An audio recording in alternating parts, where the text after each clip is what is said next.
نحمده ونصلي ونسلم على رسوله الكريم اما بعد فاعوذ بالله من الشيطان الرجيم بسم الله الرحمن الرحيم الذين استجابوا لله والرسول من بعد ما أصابهم القرح للذين احسنوا منهم واتقوا اجر عظیم. وہ لوگ جو اللہ اور رسول کے بلانے پر زخمی ہونے کے باوجود فوراً حاضر ہو گئے، ان نیک بندوں اور پرہیزگاروں کے لیے بڑا ثواب ہے. اس آیت مبارکہ کا شان نزول یہ ہے کہ جنگ احد سے فارغ ہونے کے بعد جب ابو سفیان اپنے ہمراہیوں کے ساتھ روحہ نامی جگہ پر وہ پہنچا تو اسے افسوس ہوا کہ وہ واپس کیوں آ گئے، مسلمانوں کا بالکل خاتمہ ہی کیوں نہ کر دیا. یہ خیال کر کے انہوں نے پھر واپس ہونے کا ارادہ کیا تو تاجدار رسالت صلی اللہ علیہ وسلم نے ابو سفیان کے تعاقب کے لیے روانگی کا اعلان فرمایا، کیونکہ اللہ نے آپ کو وحی کے ذریعے بتا دیا کہ ابو سفیان دوبارہ لوٹ رہا ہے. تو میرے آقا علیہ الصلوۃ والسلام صحابہ کرام کی ایک جماعت، مفسرین کہتے ہیں 70 کی ان کی تعداد تھی، کہ جن کو جنگ احد میں اتنے زخم لگے تھے کہ وہ زخموں سے چور تھے، لیکن نبی پاک صلی اللہ علیہ وسلم نے اعلان فرمایا کہ دوبارہ ہمیں لوٹنا ہے جنگ کے لیے. تو وہ دوبارہ آ گئے اور نبی کریم صلی اللہ علیہ وسلم اس جماعت کو لے کر ابو سفیان کے تعاقب میں روانہ ہوئے. جب نبی پاک صلی اللہ علیہ وسلم حمراء الاسد یہ اس نامی جگہ پر حضور پہنچے جو مدینہ منورہ سے 8 میل کے فاصلے پر ہے، تو وہاں معلوم ہوا کہ مشرکین جو تعاقب مسلمانوں کو ختم کرنے کے لیے دوبارہ آ رہے تھے وہ خود خوف زدہ ہو کر وہاں سے بھاگ گئے. اور اس آیت میں اللہ رب العالمین نے اس غزوہ احد میں جو صحابہ تھے ان کی عظمت کو، ان کی ہمت کو بیان کیا کہ یہ کیسے عظیم لوگ ہیں کہ جنہیں اللہ اور اللہ کے رسول نے بلایا. اب دیکھیے اللہ کا بلانا، گویا کہ رسول اللہ کا بلانا، اللہ کا بلانا. اب وہاں پر اللہ نے تو آواز نہیں دی، لیکن یہاں فرمایا کہ وہ لوگ جو اللہ اور رسول کے بلانے پر زخمی ہونے کے باوجود فوراً حاضر ہو گئے، انہیں انعام کیا ملا؟ فرمایا ان نیک بندوں اور پرہیزگاروں کے لیے بڑا ثواب ہے کہ جن کے نیک ہونے کی گارنٹی میرا رب دے رہا ہے، جن کے نیک ہونے کے لیے قرآن نازل ہو رہا ہے. اب آپ اندازہ لگائیں صحابہ کرام کی کیا شان ہے کہ جنہیں رب پرہیزگار کہہ رہا ہے، جنہیں رب نیک کہہ رہا ہے. آج معاشرے میں ایسے بدبخت پیدا ہو گئے کہ جو انہی صحابہ پر طعن کرتے ہیں. ان لوگوں سے اللہ ہمیں محفوظ فرمائے.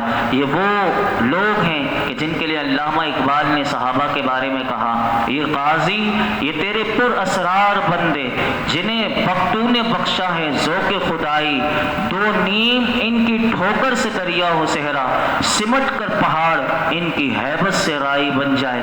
یہ وہ صحابہ ہیں کہ جن کی شان کو علامہ اقبال نے ایک شعر میں بتا دیا. آگے اللہ رب العالمین نے کیا فرمایا؟ فرمایا الذین قال لهم الناس ان الناس قد جمعوا لكم فاخشوهم فزادهم ایمانا وقالوا حسبنا الله ونعم الوکیل فانقلبوا بنعمت من الله وفضل لم يمسسهم سوء واتبعوا رضوان الله والله ذو فضل عظیم. یہ وہ لوگ ہیں کہ جن سے لوگوں نے کہا کہ لوگوں نے تمہارے لیے ایک لشکر جمع کر لیا ہے سو ان سے ڈرو، تو ان کے ایمان میں اور اضافہ ہو گیا اور کہنے لگے ہمیں اللہ کافی ہے اور کیا ہی اچھا کارساز ہے. پھر یہ اللہ کے احسان اور فضل کے ساتھ واپس لوٹے، انہیں کوئی تکلیف نہ پہنچی اور انہوں نے اللہ کی رضا کی پیروی کی اور اللہ بڑے فضل والا ہے. اس آیت مبارکہ کا بھی شان نزول مفسرین فرماتے ہیں کہ جب جنگ احد سے واپسی پر ابو سفیان نے نبی کریم صلی اللہ علیہ وسلم کو پکار کر یہ کہا تھا کہ اگلے سال آپ کی مقام بدر میں جنگ ہوگی، نبی کریم صلی اللہ علیہ وسلم نے اس کے جواب میں فرمایا تھا انشاءاللہ. جب وہ وقت آیا اور ابو سفیان اہل مکہ کو لے کر جنگ کے لیے روانہ ہوا، پیچھے آپ سن چکے تھے کہ اللہ نے ان کے دلوں میں خوف ڈال دیا تھا کہ یہ مسلمانوں کی ہیبت اور رعب اللہ نے ان کے دلوں میں ڈال دی۔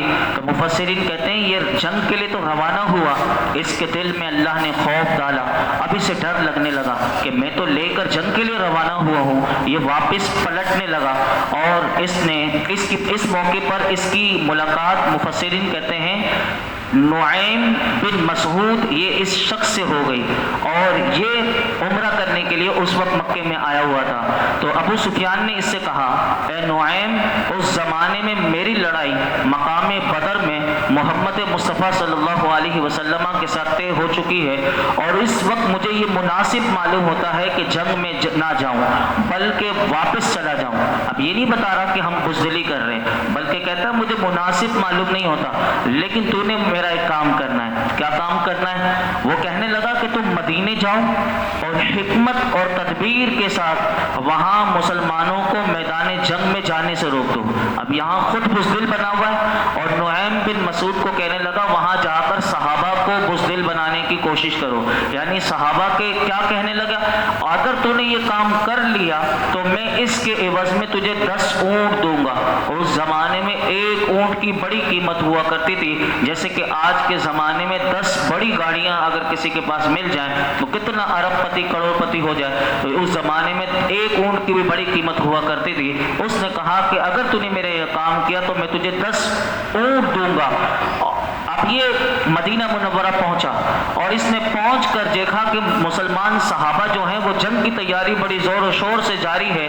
اب یہ ان کے پاس پہنچ کر یہ کہنے لگا کہ تم جنگ کے لیے جانا چاہتے ہو، اور اہل مکہ نے تمہارے لیے بڑا لشکر جمع کیا ہوا ہے۔ وہی اللہ نے آیت میں بتایا کہ یہ وہ لوگ ہیں کہ جن سے لوگوں نے کہا، جن لوگوں نے کہا، کس نے کہا؟ نعیم بن مسعود نے کہا۔ قرآن کہتا ہے اس نے کہا کہ لوگوں نے تمہارے لیے ایک بڑا لشکر جمع تیار کر کے رکھا ہوا ہے۔ تو اب وہ جب یہ کہنے لگا تو اس وقت صحابہ کرام نے کیا جواب دیا؟ اس نے یہ بھی کہا کہ اگر تم جنگ میں ان سے جاؤ گے، جنگ کرو گے تو تم میں سے کوئی واپس نہیں آئے گا، یعنی ایسے ڈرانے لگا صحابہ کرام کو۔ تو نبی پاک صلی اللہ علیہ وسلم کے صحابہ نے اور حضور نے خود اس کو جو جواب دیا وہ سنیے۔ فرمایا کہ خدا کی قسم میں ضرور جاؤں گا، اور میرے ساتھ اگر کوئی صحابہ میں سے کوئی بھی نہ جائے، حضور نے فرمایا میں ضرور جاؤں گا۔ اب یہ دیکھیں میرے آقا کی بہادری، حضور نے فرمایا کہ تمام اس وقت وہ صحابہ بھی موجود تھے، اور اس وقت حضور نے تنہا کہا کہ اگر میرے صحابہ میں سے بھی کوئی نہ جائے تو میں تو ضرور جاؤں گا اس جنگ احد میں۔ تو اس وقت 70 صحابہ کو لے کر جب روانہ ہوئے، اور نبی پاک صلی اللہ علیہ وسلم کے 70 صحابہ، اور حضور اس وقت جو وظیفہ پڑھتے تھے قرآن نے وہ وظیفہ بھی بتایا۔ اللہ رب العالمین نے فرمایا کہ وہ مسلمان ان سے کہنے لگے، اور اس کے ساتھ انہوں نے یہ کہا حسبنا اللہ ونعم الوکیل، یعنی ہمارے لیے اللہ ہی کافی ہے اور وہ کیا ہی اچھا ساز ہے۔ یہ پڑھتے ہوئے روانہ ہوئے اور بدر میں پہنچے، وہاں 8 دن قیام کیا۔ صحابہ مال تجارت بھی لے کر گئے تھے، وہاں پر اسے بیچا بھی، اللہ نے اس برکت تجارت میں برکت بھی دی، اور پھر سلامتی کے ساتھ مدینہ منورہ واپس آ گئے، اور جنگ نہیں ہوئی۔ چنانچہ ابو سفیان اور اہل مکہ خوف زدہ ہو کر وہ واپس چلے گئے۔ اس واقعے کو اس پوری آیت میں اللہ رب العالمین نے بیان کیا کہ جس کو آپ کے سامنے میں نے ابھی ترجمہ رکھا۔ اس واقعے کو بدر صغریٰ کہا جاتا ہے۔ اگر کبھی آپ سے کوئی پوچھے بدر کبریٰ، وہ 17 رمضان المبارک کو ہوا تھا، یہ جو اس کے 1 سال بعد ہوا تھا اسے چھوٹا بدر کہا جاتا ہے۔ اور اس واقعے سے بھی صحابہ کرام کی عظمت کو اللہ نے بیان کیا کہ ان کو جب بڑے بڑے لشکروں سے اللہ کہتا ہے ڈرایا گیا، تو بجائے میرے حضور کے صحابہ، میرے حضور کے غلاموں نے نہ بزدلی دکھائی نہ ڈر دکھایا، بلکہ انہوں نے جب اور ڈرایا تو ان کی جوان مردی اور ہمت اور بڑھ گئی، اور ان کے ایمان میں اور اضافہ ہو گیا۔ انہوں نے کہا کتنا بھی بڑا لشکر ہو، ہم تو اللہ کی رضا کے لیے میدان جنگ میں جائیں گے۔ اللہ رب العالمین نے یہ بتا دیا کہ ان سب کی زبانوں پر ایک وظیفہ تھا۔ ہمیں بھی اس سے یہ پتہ چلا کہ اگر ہمیں بھی کوئی پریشانی ہو یا کسی اہم کام کے لیے بندہ روانہ ہو تو راستے میں یہ پڑھ سکتا ہے حسبنا اللہ، میرے لیے اللہ کافی ہے۔ کسی سے ڈر ہو، کسی سے خوف ہو تو راستے میں بندہ کسی سے ملاقات کے لیے جائے تو یہ پڑھتا ہوا جائے حسبنا اللہ، میرے لیے اللہ کافی ہے، ونعم الوکیل، اور وہ کیا ہی اچھا کارساز ہے۔ تو یہ بہترین وظیفہ ہے۔ علامہ اقبال نے اس پورے واقعے کو ایک شعر میں بن کر کے ہمیں کہا، کافر ہے تو شمشیر پہ کرتا ہے بھروسہ۔ کافر کو ہمیشہ بھروسہ ہوتا ہے اپنی تلوار پہ، اپنے اوزار پر، اپنی جنگی آلات پر، لیکن علامہ اقبال کہتے ہیں مومن ہے تو بے تیغ بھی لڑتا ہے سپاہی۔ اگر مومن ہے تو مومن کے پاس تلوار بھی نہ ہو پھر بھی لڑتا ہے، ایسا مومن سپاہی ہے۔ اللہ ہمیں بھی ایسا سپاہی بنا دے۔ آگے اللہ رب العالمین نے ارشاد فرمایا، انما ذالکم الشیطان یخوف اولیاء فلا تخافوهم وخافونی ان کنتم مؤمنین۔ بے شک وہ تو شیطان ہی ہے جو اپنے دوستوں سے ڈراتا ہے، تو تم ان سے نہ ڈرو اور مجھ سے ڈرو اگر تم ایمان والے ہو۔ یہاں اسی واقعے کو اللہ نے ایک اور انداز سے بتایا کہ یہ کام کس کا ہے، تو کہا کہ ڈرانا کس کا کام ہے، کہ لشکر سے تمام، تو کہا کہ وہ تو شیطان ہے کہ جو مسلمانوں کو مشرکین کی کثرت سے ڈراتا ہے۔ اور جیسا کہ نعیم بن مسعود نے اپنے دوستوں سے کہا کہ وہ جو دوست ہمارے لشکر تیار کر رہے ہیں اس سے ڈراتا ہے، اللہ رب العالمین فرماتا ہے اے مسلمانوں تم ان منافقین سے، ان مشرکین کا خوف کبھی بھی نہ کرو، یہ تو شیطان کے دوست ہیں۔ فرمایا کہ صرف اللہ سے ڈرو، کیونکہ ایمان کا تقاضا یہ ہے کہ بندہ ہمیشہ ڈرے تو صرف اپنے رب سے ڈرے۔ اور جب یہ خوف بندے کے اندر آ جاتا ہے کہ میں نے کسی سے نہیں ڈرنا، میں نے اپنے رب سے ڈرنا ہے، تو کہا پھر اس کے دل میں کسی کا خوف باقی نہیں رہتا۔ اور یہاں پہ بتایا گیا کہ مسلمانوں کے حوصلے پھر بلند ہو جاتے ہیں جب بندے اللہ سے ڈرتے ہیں، اور کافروں سے اگر ڈرنے لگ جائیں تو پھر حوصلے پست ہو جاتے ہیں اور ہمتیں ہار بیٹھتے ہیں۔ آج ہمارے زمانے میں ایسے لوگوں کی کمی نہیں، یہ تو پہلے ہوا تھا لیکن اللہ نے یہ قیامت تک کے لیے ہمیں بتا دیا۔ آج ہم جب دیکھتے ہیں تو ہمارے جو حکمران ہیں، ہمارے جو اوپر مسلط ہیں پوری دنیا میں، ہم دیکھتے ہیں کہ مسلمانوں کی تعداد کتنی بڑی ہے۔ اگر اس آیت کو آپ پیش نظر رکھیں تو وہ بھی کیا کرتے ہیں، وہ ہمیشہ مسلمانوں سے ڈراتے ہیں کہ فرانس میں اگر وہ گستاخی ہو جائے تو ڈرتے ہیں کہ اس کے سفیر کو نہیں نکال سکتے، کہیں ہماری معیشت کا بیڑا غرق نہ ہو جائے، اگر کوئی کچھ بھی کر لے ہمارے اوپر مسلمانوں پر بمباری ہو جائے، ہماری یہاں سے جیسے کہ کسی کو بھی وہ اغوا کر کے لے جائیں، لیکن وہ ایسے انگریزوں کے پٹھو ہیں کہ وہ ایسے ڈرتے ہیں کہ جیسے کہ وہ ان کے باپ دادا ہیں، وہ اللہ سے اتنا نہیں ڈرتے، آج بھی یہ ڈرتے ہیں۔ تو یہاں پر بھی یہی بات ہمیں بتائی گئی کہ ایسے لوگوں کی ہمارے زمانے میں بھی کمی نہیں کہ جنہیں مسلمانوں کو ہمت دیں، تو آج بھی مسلمانوں کا بچہ مجاہد بن کر گھروں سے نکل سکتا ہے، لیکن یہ کیا کرتے ہیں، یہ کہتے ہیں کافروں کے پاس بڑی طاقت ہے، وہ ہم نے ان سے جو قرضہ لیا ہوا ہے وہ ہمارے اوپر اور ہماری معیشت کا بیڑا غرق کر دیں گے، لیکن اللہ پر بھروسہ نہیں۔ تو اسی لیے آئے دن مسلمانوں کو بس گھبرانا، وہ ایسے کہہ کر کے یعنی اتنا گھبراہٹ کہ یہ ہماری بجلی کو مہنگا کر دیں گے اور یہ کر دیں گے وہ کر دیں گے، اور مسلمان اور کھانے کو ترس جائیں گے۔ اخبارات کا جو مطالعہ کرتے ہیں وہ جانتے ہیں کہ کس طرح سوشل میڈیا کے ذریعے، پرنٹ میڈیا کے ذریعے، الیکٹرانک میڈیا کے ذریعے مسلمانوں کو ہر وقت ڈرایا جاتا ہے۔ کس سے؟ یہودیوں سے، کافروں سے، مسلمانوں سے ڈرایا جاتا ہے۔ یہ اللہ رب العالمین نے بتا دیا۔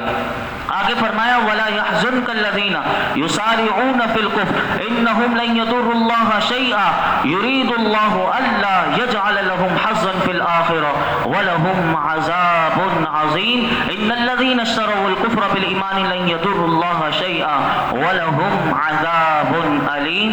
اے حبیب تم ان کا کچھ غم نہ کرو، جو کفر میں دوڑے جاتے ہیں وہ اللہ کا کچھ نہیں بگاڑ سکیں گے، اور اللہ یہ چاہتا ہے کہ ان کا آخرت میں کوئی حصہ نہ رکھے، اور ان کے لیے بڑا عذاب ہے۔ اور وہ جنہوں نے ایمان کے بدلے کفر مول لیا اللہ کا کچھ نہ بگاڑیں گے، اور ان کے لیے دردناک عذاب ہے۔ اس آیت مبارکہ میں اللہ نے اپنے محبوب کو تسلی دیتے ہوئے یہ آیت مبارکہ نازل فرمائی کہ محبوب آپ ان لوگوں کا غم نہ کریں کہ جو کفر میں دوڑتے ہیں اور اس کے لیے کوشش کرتے ہیں، خواہ وہ کفار قریش ہوں یا منافقین ہوں یا یہودیوں کے وہ سردار ہوں یا جو اسلام لا کر وہ پھر جائیں مرتد ہوں، وہ سب آپ کے مقابلے کے لیے کتنے بڑے سے بڑے لشکر تیار کیوں نہ کر لیں، اے محبوب یہ کبھی بھی آپ کے سامنے کامیاب نہیں ہو سکتے۔ اور اللہ تو ان کے حق میں یہ چاہتا ہے کہ قیامت کے دن جو لوگوں کو ثواب ملے ان کو کچھ بھی نہ ملے۔ یہ جو آپ کے دشمن ہیں، یہ دین کے دشمن ہیں، ان کو قیامت کے دن کوئی ثواب نہ ملے